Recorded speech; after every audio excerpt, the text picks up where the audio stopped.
19 el ejército francés ocupó San Sebastián. A su rescate acudieron las tropas británicas y portuguesas que, tras un duro asedio, entraron en la ciudad amurallada.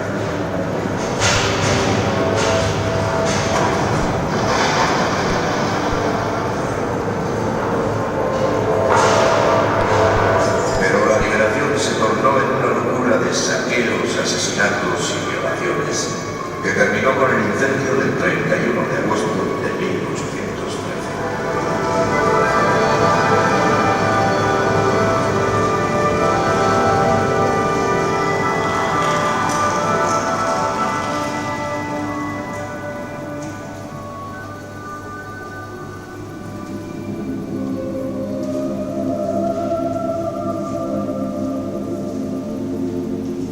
La ciudad quedó prácticamente arrasada.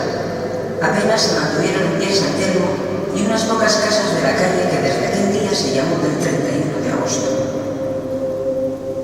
13 familias donostianas, reunidas en el barrio de Zubieta, a las afueras de la ciudad, decidieron que San Sebastián debía ser reconstruida.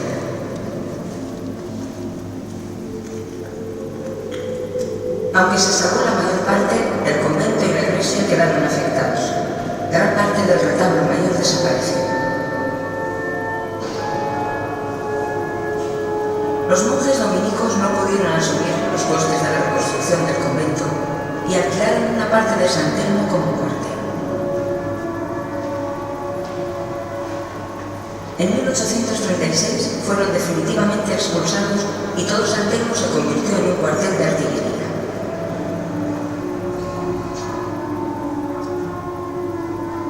El mal estado del edificio hizo alzar la voz a muchos donostianos, hasta que en 1913 el torreón y el claustro fueron declarados monumento nacional.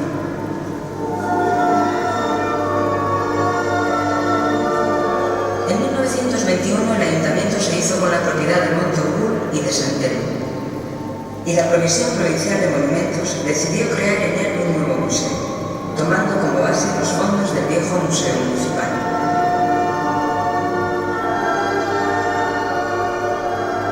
El pintor ibarrés Ignacio Zuloaga logró que la inauguración corriera a cargo de su buen amigo el compositor Manuel de Falla. Su influencia también fue decisiva para encargar la cubrición de los muros de la iglesia a Josep María Sert, autor, entre otras obras, de los lienzos del Palacio de la Sociedad de Naciones de Ginebra. En un tono grandioso, Sert intentó simbolizar la historia de los mitos y las tradiciones de los vascos en 11 grandes lienzos. Un pueblo de ferrones, de santos, de leyendas, de santos. Un pueblo de comerciantes, de navegantes, de pescadores. Un pueblo de libertad, de armadores, de fueros. Y el altar de la razón.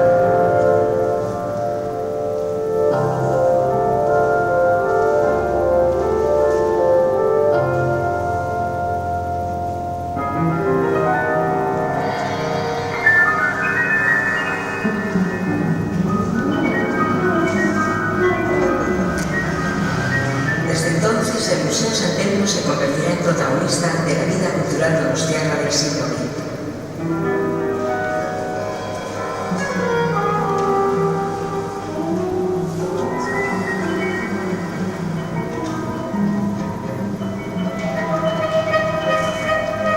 Después de una etapa de reflexión y transformación, San Telmo se reinventa en el siglo XXI y convierte su mirada mitológica al pasado en una interpretación moderna de la sociedad vasca. Desde antiguos y nuevos espacios,